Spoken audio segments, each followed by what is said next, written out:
నమస్తే. ఇవాళ వార్తలకు స్వాగతం. పాఠశాలకు తాళం వేసి ఆందోళన చేస్తున్న విద్యార్థులు.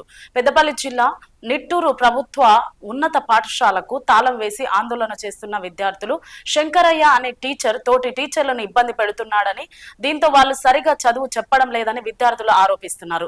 ఇతర టీచర్ల గురించి తప్పుగా చెప్తే డబ్బులు ఇస్తానని, కులం పేరు మీద విద్యార్థులను తిడుతున్నారని, అబద్ధం చెప్పాలని శంకరయ్య సార్ తమను బలవంతం చేస్తున్నాడని విద్యార్థులు వాపోతున్నారు.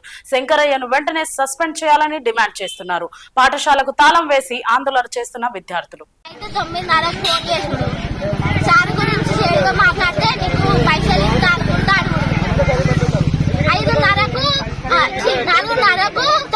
ఫోన్ చేస్తాను రోజు పైసలు ఇస్తాను అడుగుతాను.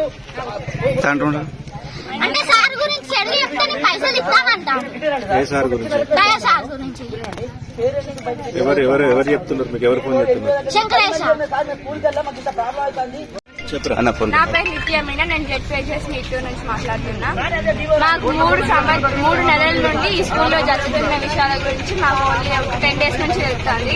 ఈ విషయాల వల్ల సార్లు మాకు సరిగా చెప్పలేకపోతున్నారు. And Shankaraiah sir Rohin Kumar sir ని టార్చర్ చేస్తుంది. అంతా తప్పు. మేము ఈ స్కూల్లో 5 years నుంచి చదువుతున్నాం. మాకు అట్లా ఏ సాధన లేదు. లేని కొన్ని నిందలేసి ఎస్సీ ఎస్టీ అన్న విభేదాలు ఆయనే సృష్టించి సార్లమే ఎత్తాడు. మేము ఎప్పుడు కూడా అట్లా ఫీల్ కాలేదు. లేని కొన్ని నిందలేసి స్కూల్ ఖరాబ్ చేస్తారు కాబట్టి సార్ సస్పెండ్ కావాలి. మళ్ళీ వేరే స్కూల్ అయితే వాళ్ళు కూడా మాలానే కష్టపడతారు కాబట్టి సార్ సస్పెండ్ కావాలి. అవర్ దాకా మేము శంకరయ్య సార్ సస్పెండ్ కావాలి.